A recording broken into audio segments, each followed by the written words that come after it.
पुनर्जन्म नैति मामेति सुवर्जन वीतरागभय क्रोधा मन्मया मामुपाश्रिता बहवो ज्ञानतपसा पूता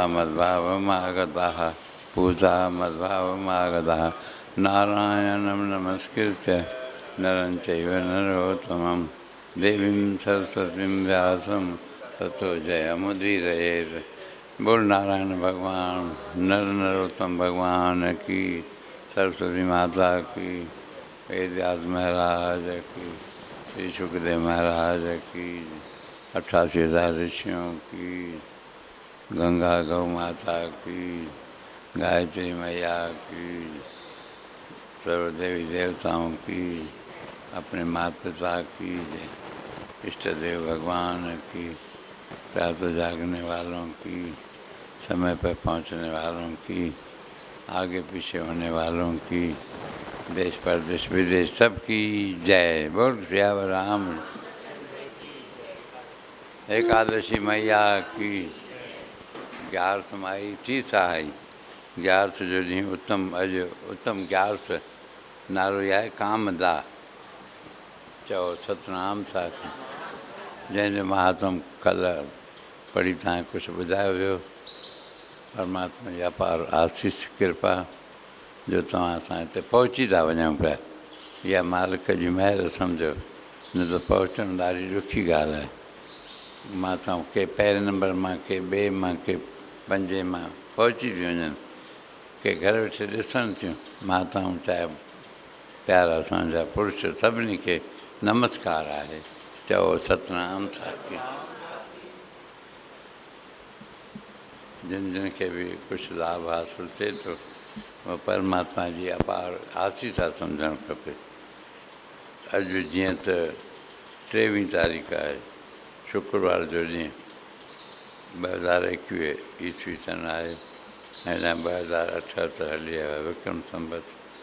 एकादशी ये चेट जी शुक्ल पक्ष जी कामदा नाले बोल एकादशी मैया। ग्यारस रखण वारनि, ग्यारस कथा ॿुधण वारनि की, कुझु अॻु में ॿुधण वारनि की बि जय। अॼु 10 तारीख़ आहे चेट जी। घणे में 9 थींदी आहे, लाचार 10 थींदी आहे। हीअ शुक्ल पक्ष खां इहा आरंभ थींदो आहे। असां सिंधी वरी महीनो हितां खां शुरू थींदो आहे शुक्ल पक्ष में। इहा पहिरीं ग्यारस उन मूजिबि। चओ सतनाम साखी। ऐं अॼोको असां तव्हांखे मिलियो हूंदो वचन बोर्ड ते या मोबाइल में आयो हूंदो। हर हिकु शइ जो सही इस्तेमालु साधक बि करे सघंदो आहे। साधक पुरुष ई हर ॻाल्हि जो, हर वस्तुअ जो, हर संबंध जो, कंहिंजो बि इस्तेमालु सही ढंग सां उहो ई करे सघंदो आहे जेको साधक हूंदो आहे। चओ जय श्री। सिक सां चओ सतनाम। उत्तम यजु विश्व पुस्तक दिवस बि अॼोके ॾींहुं लिखियलु आहे। चओ सतनाम साखी। चओ जय श्री कृष्ण। सिक सां चओ सतनाम। अचो छा भगवत गीता मैया की 16 अध्याय मिली करे उच्चार कयूं। ओम श्री परमात्मने नमः। षोडशो अध्याय श्री भगवान वाच अभयम सत्व संस्तुति ज्ञान योग व्यवस्थिति दानम दमश्च यज्ञश्च स्वाध्याय तपार्जवम अहिंसा सत्यम अक्रोधः त्यागः शान्तिरपैशुनम् दया भूतेषु अरुरोक्तुम् मार्दम ह्रीरचापदम् तेज क्षम्यान् धृति शौच मद्रो नातिमानिता भवन्ति सम्पदं दैवी अभिजातस्य भारत दम्भो दर्पोऽभिमानस्य क्रोधः पार्श्वमेव च अज्ञानं चाभिजातस्य पार्थसम्पदमासुरीं दैवी संपद विमोक्षाय निबंधाय श्रीमता मासु च संपदम दैवी अभिजातो असि पांडव द्वौभूत सर्गौ लोकेऽस्मिन् दैव आसुर एव च दैव विस्तर प्रोक्त आश्रम पार्थ मे शृणु प्रवृत्तिं च निवृत्तिं च जनान् विदुरासुराः न शौचं नापि चाचारो न सत्यं तेषु विद्यते असत्यमप्रतिष्ठं ते जगदाहुरनीश्वरम् अपरस्वसम्भूतं किमन्यत् कामहेतुकम् एतां दृष्टिमवष्टभ्य नष्टात्मानुल्पबुधय प्रभुन्त्युग्रकर्माणः ख्याय जगतो हिता काममाश्रित्य दुष्पूरं दम्भमानमदान्वितः मोहाद्गृहीत्वैतान् मोहाद्गृहीत्वा असद्ग्रहान्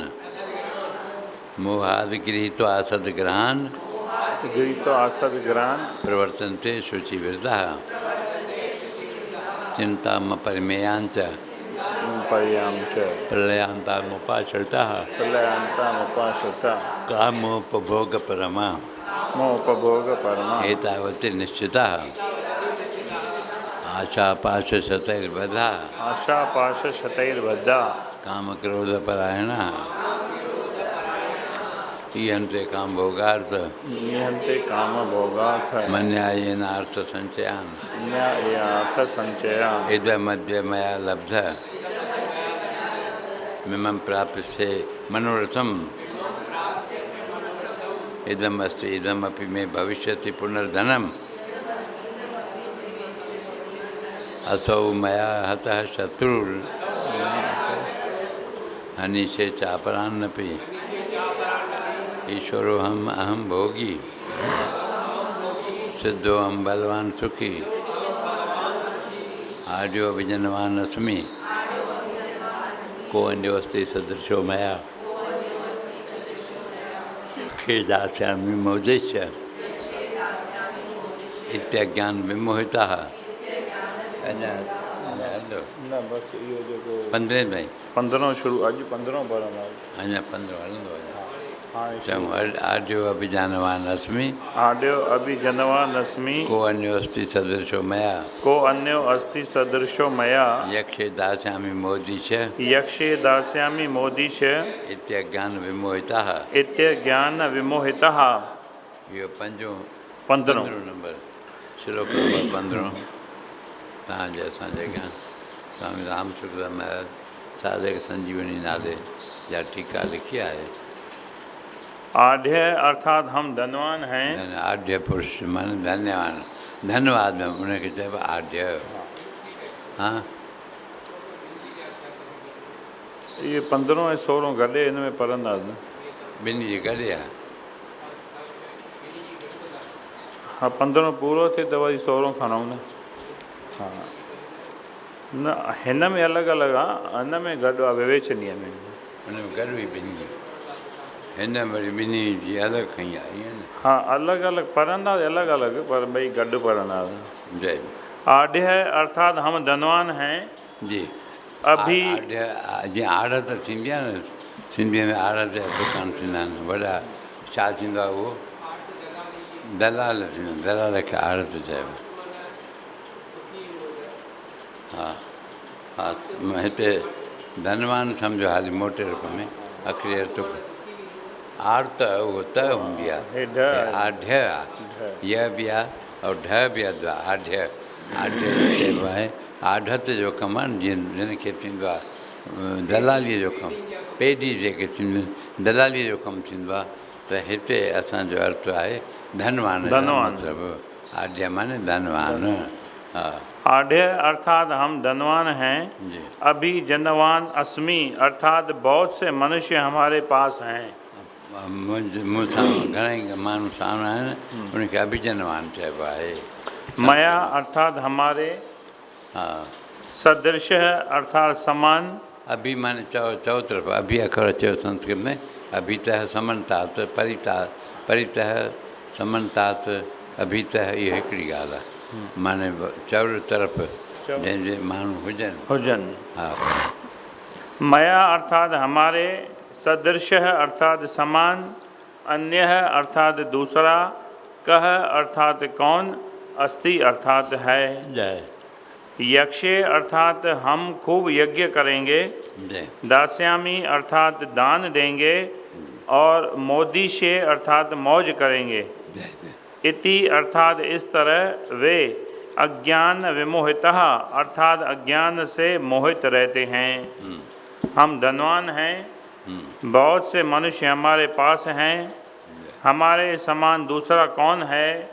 हम खूब यज्ञ करेंगे, दान देंगे और मौज करेंगे, इस तरह वे अज्ञान से मोहित रहते हैं। यानी व्याख्या, आसुर स्वभाव वाले व्यक्ति अभिमान के परायण होकर इस प्रकार के मनोरथ करते हैं।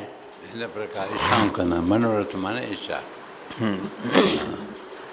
आड्यो अभिजनवा नस्मी। जय जय। कितना धन हमारे पास है, कितना सोना चांदी मकान खेत ज़मीन हमारे पास है, कितने अच्छे आदमी ऊंचे पदाधिकारी हमारे पक्ष में हैं। अभिजन ये व्याख्या। हाँ, हम धन और जन के बल पर, रिश्वत और सिफारिश के बल पर जो चाहें वही कर सकते हैं। जय। को अन्यो अस्ति सदृशो मया। जय। आप इतने घूमे फिरे हो, आपको कई आदमी मिले होंगे, पर आप बताओ हमारे समान आपने कोई देखा है क्या। जय। यक्षे दास्यामी, हम ऐसा यज्ञ करेंगे, ऐसा दान देंगे कि सब पर टांग फेर देंगे। थोड़ा सा यज्ञ करने से, थोड़ा सा दान देने से, थोड़े से ब्राह्मणों को भोजन कराने आदि से क्या होता है। हम तो ऐसे यज्ञ दान आदि करेंगे जैसे आज तक किसी ने न किए हों, क्योंकि मामूली यज्ञ दान करने से लोगों को क्या पता लगेगा कि इन्होंने यज्ञ किया, दान दिया। बड़े यज्ञ दान से हमारा नाम अखबारों में निकलेगा। किसी धर्मशाला में मकान बनवाएंगे तो उसमें हमारा नाम खुदवाया जाएगा, जिससे हमारी यादगिरी रहेगी। मोदी से हम कितने बड़े आदमी हैं, हम सब तरह से सब सामग्री, हमें सब तरह से सब सामग्री सुलभ है, अतः हम आनंद से मौज करेंगे। इस प्रकार अभिमान को लेकर मनोरथ करने वाले आसुर लोग केवल करेंगे करेंगे ऐसा मनोरथ ही करते रहते हैं। जय जय। करेंगे बस, है भी कंदासीं, करे कुछ न सघंदा, है न। बस इहो ढाल हणंदा, करेंगे, ये भी करेंगे। करेंगे ये निश्चित नहीं है, मरेंगे लेकिन ये निश्चित है। छा चऊं, करेंगे यह निश्चित नहीं है, पर मरेंगे ये निश्चित है। जिएंगे, हाँ, ये जिएंगे यह निश्चित नहीं है, मरेंगे लेकिन यह निश्चित है। हाँ, करेंगे भी न, जिएंगे। आमोद प्रमोद, ये मौजा माण्हू आमोद प्रमोद, ख़ुशियूं मोद मुद धातु में बनायो अथई। आमोद आ उपसर्ग लॻल आहे, पर उपसर्ग होॾे पर आहे। मोदी शे जी आहे, मोदी शे में भी लिखे तो मन मौजा माणींदासीं। हाँ, मौजा माण्हू इनखे आमोद प्रमोद जी। हसी मज़ाक सभु अची वियो, ऐं चेष्ट त करणु, शौक़ीनी करणु, सभु मौज करण में सभु अची वियो। हा,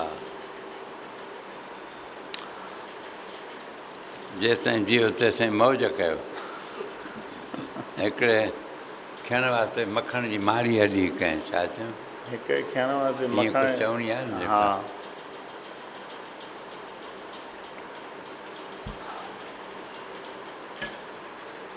कीअं चइबो, ॿियो सॼो अथव न, एतिरो ई आहे। हलो घड़ीअ लाइ छा ॿुधायो? घड़ीअ लाइ अलाए छा मखण, ईअं ईअं कुझु चवंदा चवणी आहिनि। आई आहे सिंधीअ में। हा ऐं मंडप ठहनि त छा आहे पोइ खड़ीअ वास्ते, ऐं तंहिंखां पोइ केरु त उन खे पुछे जेको आहे, ईअं पियो हूंदो आहे, सॼो संसार ईअं आहे। हा मोदी शे अर्थात हम कितने बड़े आदमी हैं, हमें सब तरह से सब सामग्री सुलभ है, अतः हम आनंद से मौज करेंगे। मौज भी माने मौज करेंगे। इस प्रकार अभिमान को लेकर मनोरथ करने वाले आसुर लोग केवल करेंगे करेंगे ऐसा मनोरथ ही करते रहते हैं। जिएंगे यह निश्चित नहीं है, लेकिन मरेंगे यह निश्चित है। हाँ वास्तव में करते कराते कुछ नहीं, वे करेंगे भी तो वह भी नाम मात्र के लिए करेंगे, जिसका उल्लेख आगे 17वें श्लोक में आया है। 17 में, हाँ, कारण के इत्य ज्ञान विमोहितः। इस प्रकार 13वें 14वें और 15वें श्लोक में वर्णित मनोरथ करने वाले आसुर लोग अज्ञान से मोहित रहते हैं, अर्थात मूढ़ता के कारण ही उनकी ऐसी मनोरथ वाली वृत्ति होती है। जय जय साधु है ये बड़ी पड़ी। हाँ, इत्य ज्ञान विमोहितः। जय इस प्रकार 13वें 14वें और 15वें श्लोक में वर्णित मनोरथ करने वाले आसुर लोग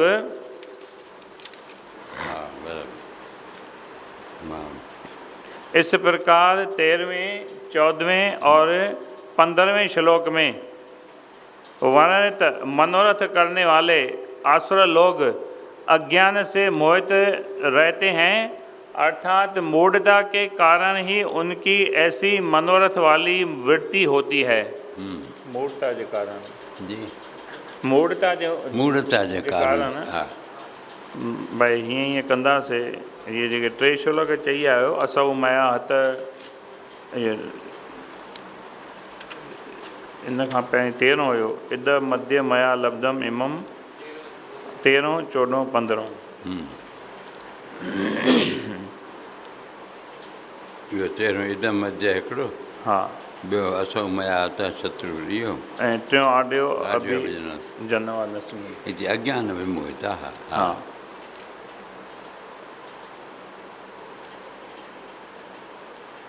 हिते 15 जी व्याख्या पूरी थी। जय और 16 जो संबंध आहे परमात्मा से विमुख हुए आसुरी संपदा वालों को जीते जी अशांति, जलन, संताप आदि तो होते ही हैं, हाँ पर मरने पर उनकी क्या गति होती है इसको आगे के श्लोक में बताते हैं।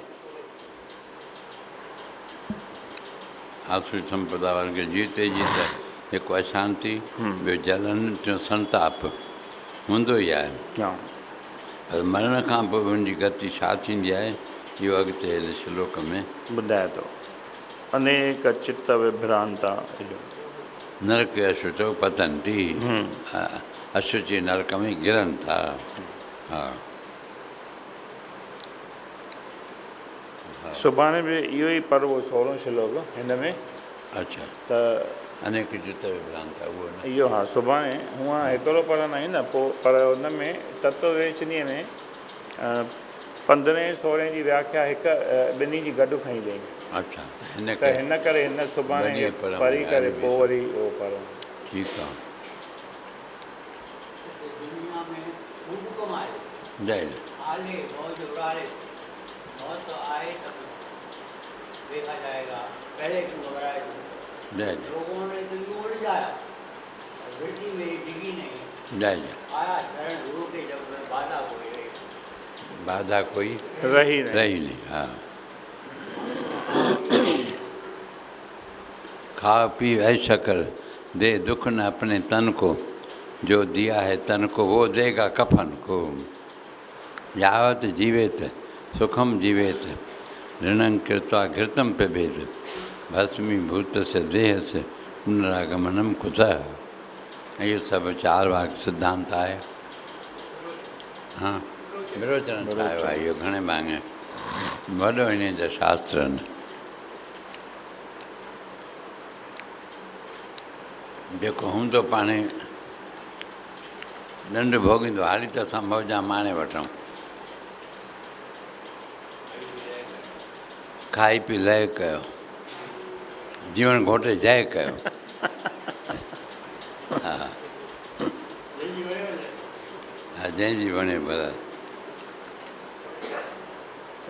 इहे आदर्श देवी आहिनि। हा पहिरियों सरस्वती सीता माता जो थी। अच्छा सीता माता जो बोल सीता मैया की जय। न हे ॿियो पुस्तक आहे आदर्श देवियां। आदर्श इन में पहिरियों आहे श्री सीता सेवा के में पढ़ंदा आहियूं जेको हा सेवा अंक में सेवा अंक में पढ़ंदा आहियूं जेके 4-5 अलाए घणियूं 4 पढ़ियूं 4 आहिनि। पढ़ियूं सुखूबाई, सुखूबाईअ जी, जनाबाई, जनाबाई, लक्ष्मीबाई लक्ष्मीबाई, ऐं पीपा दंपति। पीपा दंपतीअ जी कथा 4 पढ़ियूं। 4 पढ़ियूं आहिनि। हाणे इहे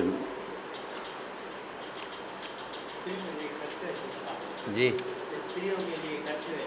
उहो बि आहे ॾाढो हा सुठो। उहो बि सुठो आहे। हा हे आदर्श देवियूं जंहिंमें श्री सीता जी के चरित्र से आदर्श शिक्षा आदर्श हा असांखे शिक्षा मिले थी पई। रामायण जे आधार ते जयदल कुंदका महाराज जो पुस्तक आहे आदर्श देवियां। देवियां जी। हिन में 4 आहिनि। पहिरियों सीता जो सॼो खयों अथई लॻभॻि। ॿियनि जो संक्षेप में ॿियो आहे देवी कुंती आहे। पहिरियों माता सीता जो आहे, ॿियो देवी कुंती, टियों देवी द्रौपदी, चौथों पति भक्ता गांधारी। हा हा ॿई अचनि भले।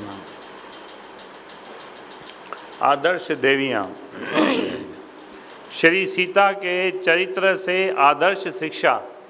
जय यह कहना अनुकरणीय आदर्श माने हिकु अनुकरणीय जेको इन जो पोइवारी करणु खपे मिसाल उनखे आदर्श मिसाल तौर इहे हिकु असां तव्हांजे लाइ मिसाल माना उनखे ॾिसी असां बि उन जो अनुकरण कयूं। उहा आदर्श चइबो आहे।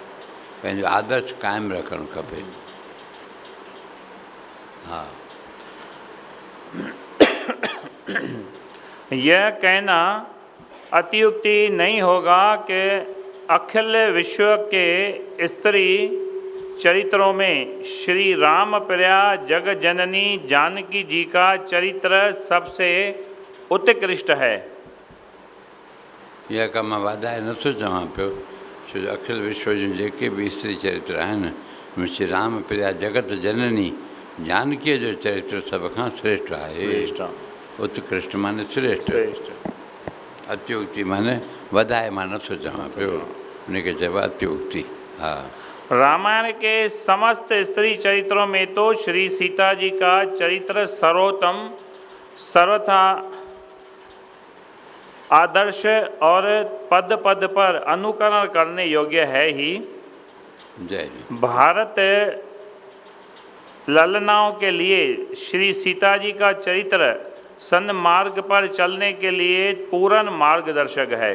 ललना चइबो आहे स्त्रीअ खे त भारत जे स्त्रियुनि जे लाइ सीता जी जो चरित्र सतमार्ग ते हलण जे लाइ पूर्ण मार्गदर्शक आहे, अनुकरणीय आहे या मार्गदर्शक आहे।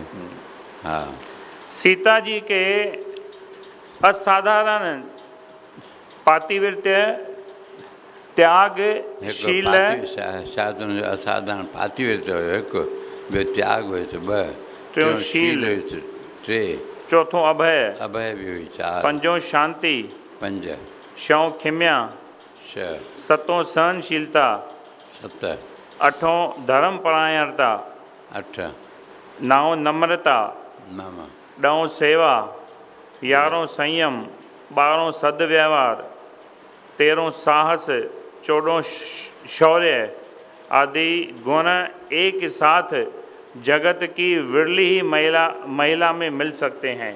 14 शौर्य माने शूरवीरता, हाँ शौर्य हाँ हा 14 ॿुधाई कुल।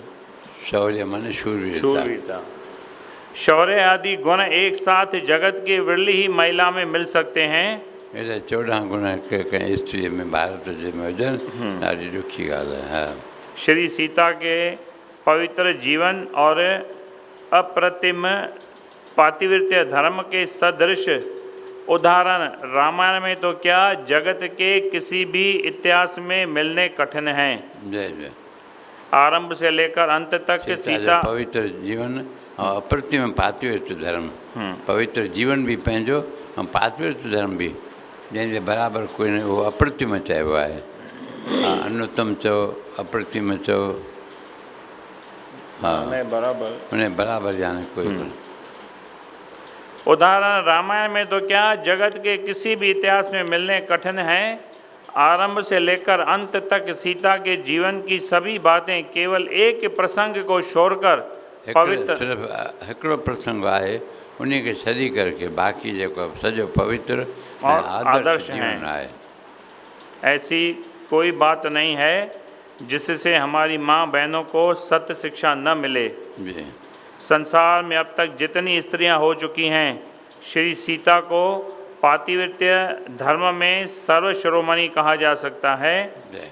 किसी भी ऊंची से ऊंची स्त्री के चरित्र की सूक्ष्म आलोचना करने से ऐसी एक न एक बात मिल ही सकती है जो अनुकरण के योग्य न हो, परंतु सीता का ऐसा कोई भी आचरण नहीं मिलता। हा सभु स्त्रियुनि जे अंदरि कुझु न कुझु अहिड़ो चरित्र हूंदो आहे, आलोचना कंदो त ॻाल्हि मिली वेंदी जेका अनुकरण योग्य न आहे, पर सीता जी अहिड़ी ॻाल्हि कान आहे। माना हुन सॼो जीवन जेको हुयो पंहिंजो बि पवित्र हुयुसि पवित्र हुयुसि। ऐं पतिव्रता जे ख़्याल खां बि हिन जो उत्तम हुयो। जिस एक प्रसंग को सीता के जीवन में दोष युक्त समझा जाता है वह है हिकिड़ी ॻाल्हि चई आहे न, हिकिड़ो प्रसंग अहिड़ो आहे जो असां थोरो उन जो घटि सम्झंदा आहियूं, अनुकरण न करणु खपे। उहा ॻाल्हि तूं हाणे चवणु चाहे कि उहा कहिड़ी ॻाल्हि घटिताईअ जी आहे सीता जे चरित्र में। हा जिस एक प्रसंग को सीता के जीवन में दोष युक्त समझा जाता है वह है माया मृग को पकड़ने के लिए श्री राम के चले जाने और मारीच के मरते समय हा सीते हा लक्ष्मण की पुकार करने पर सीता जी को घबरा कर लक्ष्मण के प्रति यह कहना कि मैं समझती हूँ कि तू मुझे पाने के लिए अपने भरे भाई की मृत्यु देखना चाहता है। जॾहिं सोनो हरण लंघियो त पोइ तूं राम खे मोकिलियईं, राम वियो आहे त पोइ तूं हरण ई दाह कई आहे कि हे लक्ष्मण बचाए। इहो आवाज़ु ॿुधी पोइ हीअ व्याकुल थी आहे सीता ऐं चए थी, ॿ टे अखर अहिड़ा ॻाल्हाए अथई लक्ष्मण खे जेके न वणंदड़, भई तूं वॾे भाउ जो शायदि मृत्यु थो ॾिसणु चाहें, हाणे तूं अञा हिते वेठो आहीं, हा मूंखे तूं प्राप्त करणु चाहें। इहे ॿ टे अखर हिन जा जेके आहिनि। हा मैं समझती हूँ कि तू मुझे पाने के लिए अपने भरे भाई की मृत्यु देखना चाहता है, मेरे लोभ से ही तू अपने भाई की रक्षा करने को नहीं जाता। जी इस बर्ताव के लिए सीता ने आगे चलकर बहुत पश्चाताप किया। इन ॻाल्हि जो पोइ ॾाढो पछताव कयो अथई, इहे अखर जेके निकिता अथसि घणो पछताव कयो अथई, रामायण जे अंदरि ॻाल्हि आहे। पोइ लक्ष्मण चएसि थो न भई इहे आवाज़ इन्हनि जा इहे न मारी चए जेके राक्षस आहिनि न, हा इहे ॿिए जो माना राम जे आवाज़ में। हा उहो त भले चए, पर हाली हुन अखर त निकिरी चुका आहिनि वात मां, ॻाल्हि उहा थी कजे। हे मां होॾे न पियो वञे न। हा वञे न पियो। हा अच्छा तंहिं ते हो न पियो वञे हुते। अच्छा अच्छा हा हो भई सम्झी वियो हुन आवाज़नि खे भई हे आवाज़ नकुली राम जो आवाज़ कढनि था। मारी चढ़ाई। हाँ मतलब बराबर सही ॻाल्हि। मेरे लोभ से ही तू अपने भाई की रक्षा करने को नहीं जाता। इस बर्ताव के लिए सीता ने आगे चलकर बहुत पश्चाताप किया। साधारण स्त्री चरित्र में सीता जी का यह बर्ताव कोई विशेष दोषयुक्त नहीं है। साधारण स्त्री जे चरित्र में त सीता जो इहो बर्ताव को हरभरू दोषयुक्त कोन का है।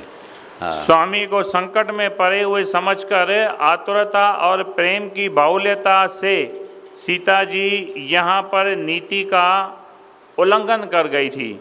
हा हिते सीता जे उल्लंघन करे वई आहे उनखे नीतीअ जो पतीअ खे संकट में ॾिसी करे व्याकुल थी वई आहे प्रेम में, प्रेम जी बहुलता के कारण भी उहा ॻाल्हि थो चए। स्वामी को संकट में पड़े हुए समझकर आतुरता और प्रेम की बाहुल्यता से सीता जी यहाँ पर नीति का उल्लंघन कर गई थी। श्री राम सीता का अवतार मर्यादा की रक्षा के लिए था, इसी से सीता जी की यह एक गलती समझी गई और इसलिए सीता जी ने पश्चाताप किया था। हाँ इन करके सीता जी इन गलती समझी उन जे बचाव लाइ पश्चाताप कयो अथई सीता माता। हा छो जो हिन जो सीता राम जो अवतार ई मर्यादा जे लाइ, मर्यादा सेखारण जे लाइ आहे, मर्यादा रक्षा जे लाइ आहे। इन करे सीता जी इहा ग़लती सम्झी वई, न त आम स्त्रियुनि में त घणियूं ॻाल्हियूं थींदियूं, माण्हू व्याकुल थी वेंदो आहे, पोइ कुझु जो कुझु चई बि सघंदो आहे, पर पवित्रता वारीअ जे मथां कलंक थींदो आहे, अछे कपिड़े ते दाग ज़ाहिर थींदो आहे। जेको लटा रंगीला पाईंदो उन जे मथां रंग जो असरु न थींदो आहे, कोई दाग जो असरु न थींदो आहे, पर जेको अछो ओचिरो हूंदो आहे उन जे मथां ई कलंक लॻंदो आहे। साधू पुरुष जी थोरी बि ग़लती कंदो त ॼण वॾी लेख बि आहे, ऐं आम गृहस्थी माण्हू कोई ग़लती कंदो त एतिरो हुन जे मथां ॾोह न ईंदो आहे। इहो हिकु व्यवहार आहे, हा न। असांजे ऋषियुनि महर्षियुनि वरी साफ़ु ॻाल्हि लिखी आहे, इन करके महत्व आहे असांजी। इन लिखो लिखाव कयो हुजऊं या उन ॻाल्हि खे दॿाए छॾियो हुजऊं, न। अॼु बि विदेश में चाहे कहिड़ो बि देश हुजे, अरब हुजे या कोई बि, मतिलबु सभु इन ॻाल्हि खे मञींदा आहिनि की भारत जे ऋषियुनि महर्षियुनि जेके लिखियो आहे सच सच लिखियो आहे, को बनावटी न लिखी आहे। माने जेके बि इतिहास लिखियो अथऊं, चाहे ग़लती कई अथऊं उहा बि लिखी अथऊं, ऐं सुठाई ॻाल्हि उहा बि लिखी अथऊं, न त ॿिया वरी सुठाई खे ज़ाहिर कंदा आहिनि, जेका हक़ीक़त वारी ॻाल्हि वरी उहा छिपाए छॾींदा आहिनि। हिन में पर इहो न आहे ऋषियुनि जे अंदरि, इहा अॼु ॾींहं ताईं हुननि जे अंदरि धाक लॻल आहे। मां पुछमाण्हू उते वएं चई हा असांजो प्यारो पोइ अरबिस्तान में किथे वियो हेॾे, त उते बि ईअं चयूं त भई हे छा आहे, हुन पुछियो चई हे महाभारत आहे, चई हिन में छा आहे, त उन बि ईअं ई चयो भई सचियूं घटनाऊं जेके आहिनि हिन में लिखियलु आहिनि। ऐं भारत जो हिकु अहिड़ो ग्रंथ आहे जंहिंमें कूड़ी काई ॻाल्हि न हूंदी आहे, जीअं जो तीअं। वाल्मीकि सची लिखी आहे, जीअं जो तीअं, काई बि लिख लिखाव न कयो आहे रामचरितमानस जे अंदरि, तव्हां पढ़ंदव। बाक़ी भक्ति भाव में अची करके गोस्वामी तुलसीदास कुझु इष्ट देव खे कुझु घटि न ॼाणण जे ख़्याल खां खणी कुझु ॿियो नमूनो लिखियो बि आहे कुझु, पर हक़ीक़त जेका लिखी आहे वाल्मीकि ऋषिअ, तव्हां ॾिसंदव उनमें काई बि घटि वधाई न आहे, जीअं जो तीअं लिखियो अथई। मनुष्य जीअं हिकु साधारण थींदो आहे माण्हू, ओहिड़े नमूने भॻवानु ऐं असां चऊं था, पर उहो हिकु मनुष्य श्रेष्ठ इन नाते हुन वर्णन कयो आहे। शुरूआत में बि कन्हैयालाल मुंशी वञी ॾाढो सुंदर कृष्ण खे या राम खे, कृष्ण खे खणी मांगे हिकु साधारण माण्हू सम्झी करके, करामत न, असां घणेई चवंदा आहियूं करामत ॾेखारियईं हीअं कयईं, पर न, इन्हनि मां न गुज़रियो आहे हो। राजनीतिअ में निपुण हुयो, राजनीति में सिर्फ़ु निपुण हुयो, ईअं करे लिखियो अथई। ऐं घणेई प्यारे प्रभुदास पढ़िया आहिनि उनजा पुस्तक कन्हैयालाल मुंशीअ जा, जीअं जो तीअं हुन में मतिलबु राजनीति में होशियारु हिकु हुयो। बाक़ी को करामत ॾेखारी हुजईं, जीअं असां आम तरह सम्झी वेठा आहियूं विराट रूप ॾेखारियईं या हीअं कयईं, कुझु घणियूं घणियूं ॻाल्हियूं पढ़ूं था, ॾिसूं था, ॿिया टोकींदा आहिनि पंथ वारा, पर करामत छा जी, पर हक़ीक़त जे ॾिसंदव त उते होशियारी हुनजी हुई, हथ सफ़ाई अहिड़ी हुई जो असांखे ॼण करामत रूप में लॻे थी, न त करामत कहर जो घर थींदी आहे। संत महात्मा सचो या कोई अवतारी पुरुष इहे करामत न ॾेखारींदा आहिनि, पर अहिड़ी हथ जी सफ़ाई अहिड़ी हूंदी आहे, चालाकी हूंदी आहे कुझु, पोइ असां उन खे खणी सम्झंदा आहियूं की हिन जेको आहे चमत्कार कयो आहे, करामत ॾेखारी आहे। हा हाँ, इन में ॿियो तो इन सीता जो ॿुधाए नैयर में प्रेम व्यवहार, हिन जे पेकनि नैयर माने पेका, पेका, अच्छा, हा पेकनि में बि हिन जो प्रेम व्यवहार हुयो। हा, न त घणे भाङे किन जो ॿाहिरि थींदो आहे नाव, वरी घर में नाव न हूंदो आहे। पारिवार में कोई हुनखे न लेखींदो पर ॿाहिरि अहिड़ी तरह हलंदो आहे शान मान सां, सभु उन खे साराईंदा आहिनि। घर में कोई न पूॼबो आहे घणे भाङे, छो जो उते हुनजो वर्ताव घटि हूंदो आहे, ॿाहिरि ॾेखारण लाइ कंदो आहे हर कोई, इहो हिकु व्यवहार आहे। पर हिन जो नैयर में बि ॾाढो प्रेम व्यवहार आहे, उहा थोरी ॻाल्हि झलक ॾेखारे। जनकपुर में पिता के घर श्री सीता जी का सबके साथ बड़े प्रेम का बर्ताव था। जय जय। छोटे बड़े सभी स्त्री पुरुष सीता जी को हृदय से चाहते थे। जय जय। सीता जी आरंभ से ही सलज्जा थी। लज्जावान हुई। हाँ, लज्जा ही स्त्रियों का भूषण है। स्त्रियुनि जो भूषण छा आहे? लज्जा। लज्जा त अॼुकल्ह जे मूजिबि न आहे, पर अॻे लज्जा हूंदी घणो आहे। अॼु वरी मर्द लज्जा कंदो आहे, वारा ॾारा न त सही ढंग सां हली सघंदो, उहा वरिती आहे वरी हुननि मटे करके पुरुषनि स्त्रीअ जे बदिले। पर लज्जा स्त्रीअ जो धर्म आहे, शर्म आहे। स्त्री त शर्म, छा चयमि? स्त्री तो शर्म, और वापारी त नरम, व्यापारी तो नरम, और ऑफिसर त गरम। ऑफिसर तो गरम। घणी ॻाल्हि में ऑफिसर त गरम, स्त्री राज कंदड़ ऑफिसर माण्हू जो गरम थींदो कमु तॾहिं कढी सघंदो, न त जहिड़े त अहिड़े गहिरे नथो खेरे की कोई लेखींदा कोई नौकर फिटी कंदसि, पर रोब लाहींदो कुझु। ऑफिसर माण्हू त गरम खपे ई खपे, ऐं ऑफिसर त गरम, ऐं वापारी त नरम नरम हलंदो। अॼु असां महाराजा खाऊं सभु हंधि वापारी तबिको आहियूं घणे भाङे, उहा चवणी न आहे काई ॻाल्हि, पर मतिलबु सम्झो पाण थोरे में, ऐं पाण खे वापारी था सम्झूं। लफड़े में हिन में काॾे बाबा केरु वञे, केरु मथां खपे की 5 पैसा फिटी कया कमु कढी वञनि बाबा, त इहो नरम, वापारी त नरम, ऐं स्त्री त शर्म, ऐं टे न। चोथों कंहिंखे यादि हुजे त पोइ ॿुधाइजो। वे प्रतिदिन माता पिता के चरणों में प्रणाम किया करती थी। माता न त अॼुकल्ह कोई ॿार कंहिं माता पिता खे पेरे न पवंदो आहे। राम भॻवान बि उनजो चरित्र पढ़ंदव, प्रातः काल उठ के रघुनाथा, माता पिता गुरु नावै माथा, इहो ईंदो आहे। गोस्वामी सुंदर, तुलसीदास सुंदर चरित्र लिखियो आहे, त हुनजो भॻवानु राम जो ईअं हुयो चरित्र। त असांजो फर्ज़ु आहे वॾनि खे नमस्कार करणु उथण सां, माता पिता गुरु नावै माथा। हा, प्रातः काल, ऐं प्रातः काल उथण बि। हा, हिन में चयो त चरणों में प्रणाम कंदी हुई, हथ जोड़े ईअं। वे प्रतिदिन माता पिता के चरणों में प्रणाम किया करती थी। हाँ, न बि पाए त का अहिड़ी ॻाल्हि कान्हे, पुरुषनि जे लाइ विशेष आहे बराबरि। हो जगह राम जो था ॿुधायो, प्रातः काल उठ के रघुनाथा, माता पिता गुरु नावै माथा, उते मथो मथो टेकींदो। हिन में ख़ाली प्रणाम करे, प्रणाम बसि ईअं हथ जोड़े परे खां सतनाम था की बसि एतिरो। मर्यादा हर कंहिंजी पंहिंजी पंहिंजी, किथे किथे सिर झुकाए करके, किथे दंडोत प्रणाम थींदो आहे, किथे वेठे ई बसि प्रणाम हथ जोड़बा आहिनि। इहो अलॻि अलॻि ढंग सां जहिड़ो जिते ज़रूरत हुजे उन मूजिबि करिणो आहे। हा, वे प्रतिदिन इन खे प्रणाम, बसि बाबा मां प्रणाम थो कयां, हा न। वे प्रतिदिन माता पिता के चरणों में प्रणाम किया करती थी। घर के नौकर चाकर उनके व्यवहार से परम प्रसन्न थे।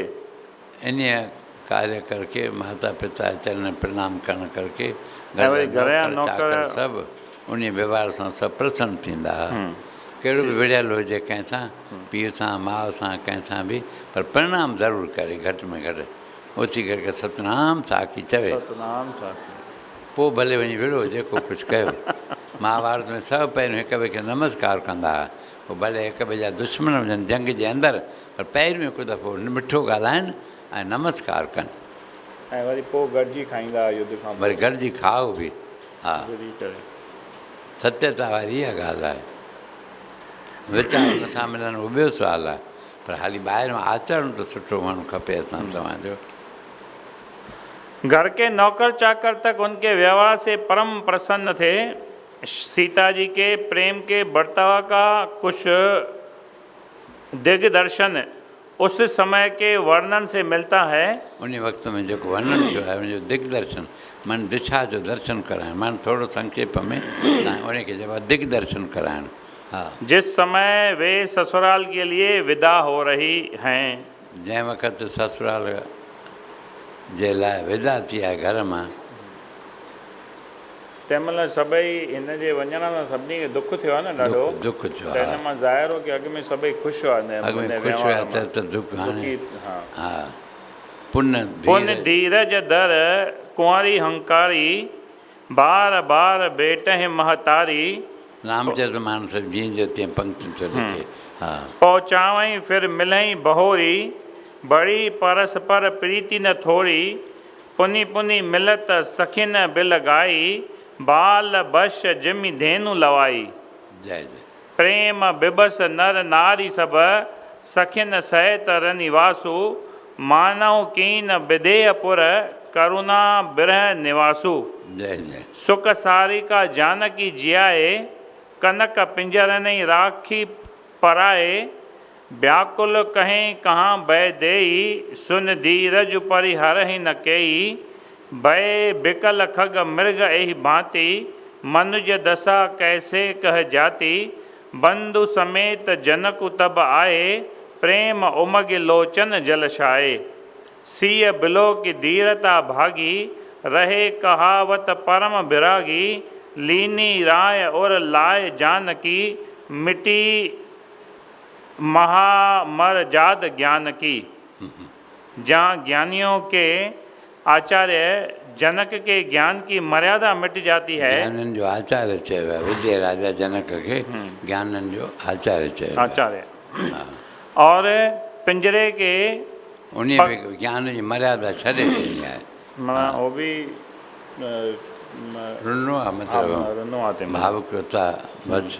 हा जहाँ ज्ञानियों के आचार्य जनक के ज्ञान की मर्यादा मिट जाती है, और पिंजरे के पखेरु तथा पशु पक्षी भी सीता सीता पुकार कर व्याकुल हो उठते हैं।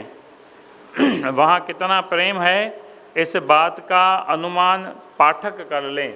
जेके पढ़ो था पिया, जेके ॿुधो था पिया, इन पाण तां अनुभव कयो इन ॻाल्हि जो, केतिरो इन्हनि सभिनी जो, पशुनि जो, पखियुनि जो, या जेके भी आहिनि दुखी थियनि था। हाँ, सीता के इस चरित्र से स्त्रियों को यह शिक्षा ग्रहण करनी चाहिए कि स्त्री को नैयर में छोटे बड़े सभी के साथ ऐसा बर्ताव करना उचित है जो सभी को प्रिय हो।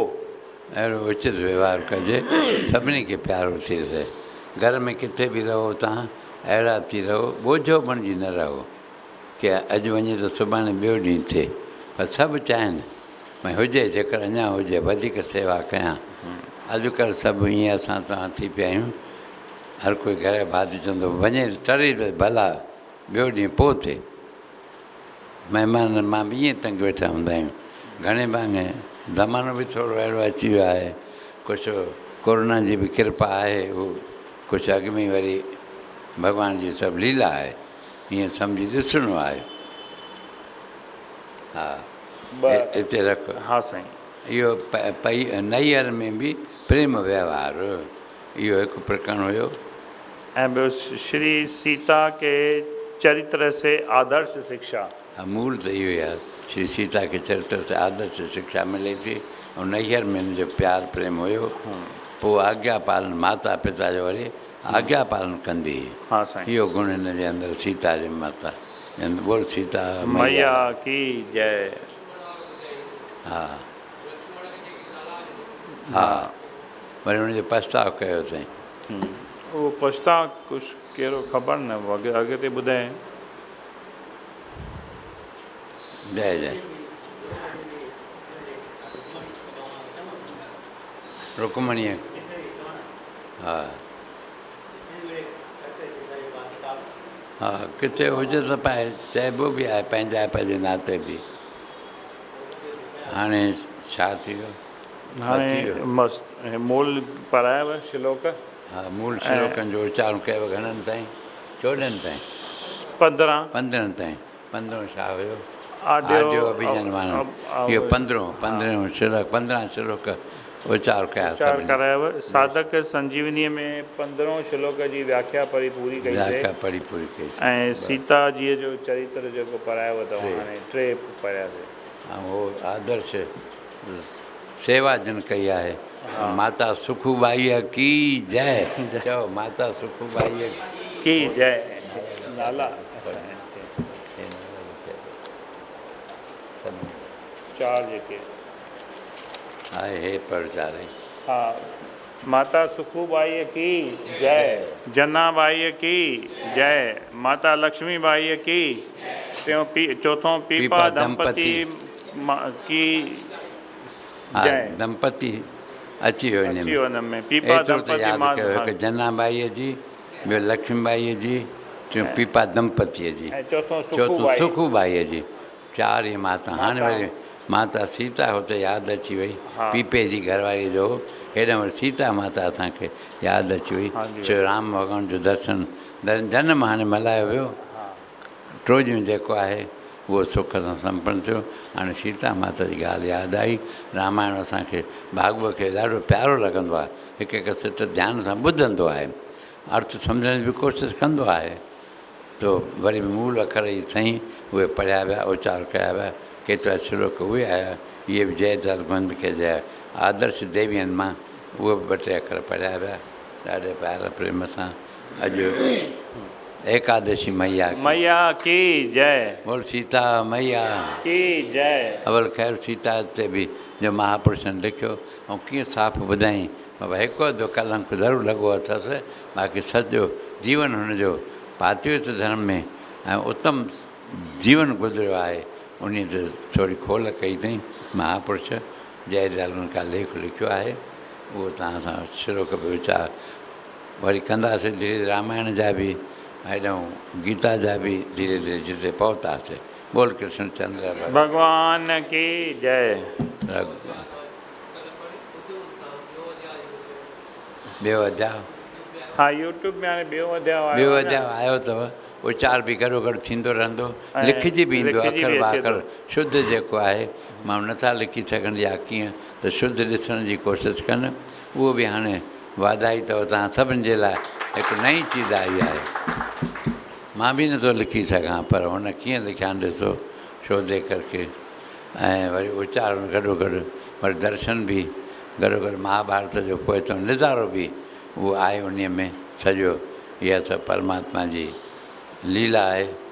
ऐं हीअ तव्हांखे जंहिंखे खपे अमूलक वचन अथव, धन हुजेव त वरी ॿिए खे ॾिजो, तव्हांखे विराए ॾिनो थो वञे।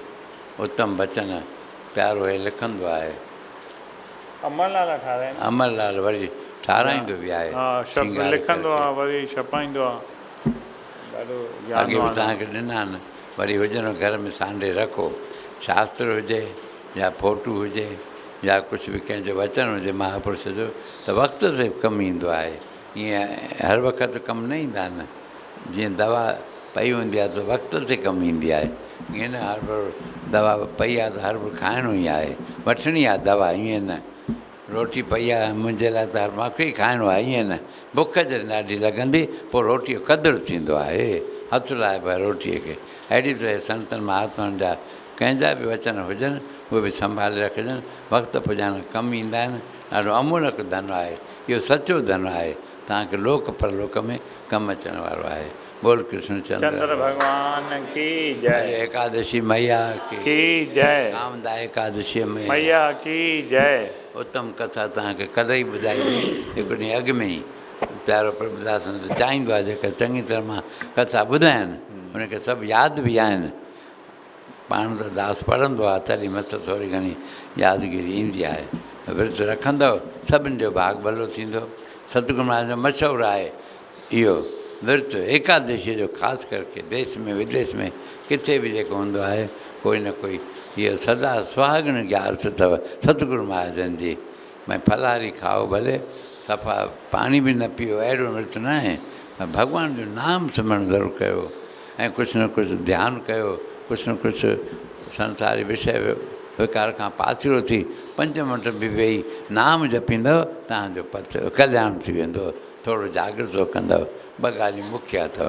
बोल कृष्ण चंद्र भगवान की जय।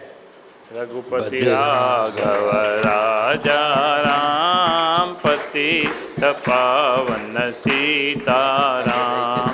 सीताराम सीताराम, भज मन प्यारे राधे श्याम। सतनाम साखी सर्वाधारे जो सुमरे सो उतरे पार।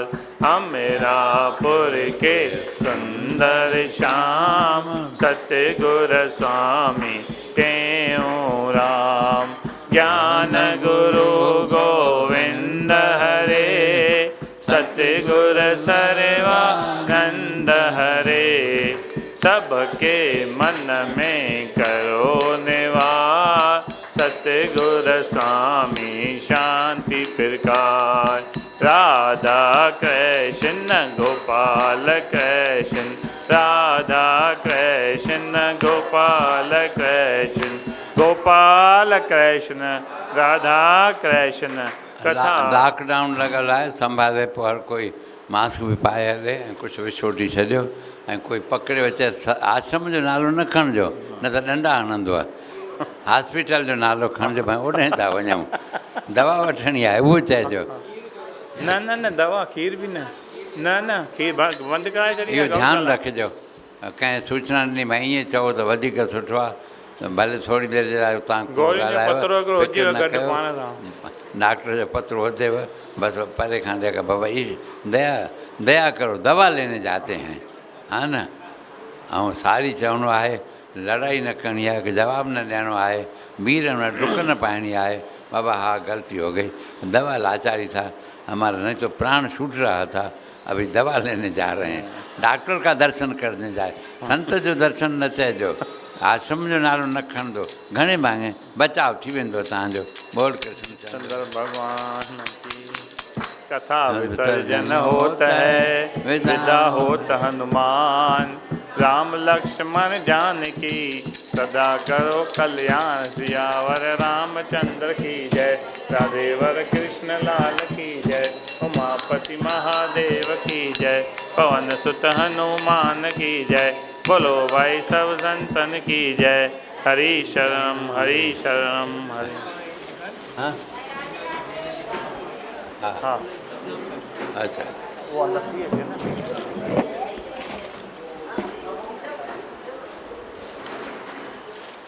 बरसात बरसात जय जय राधे अटक ॾियो भूली वेंदा।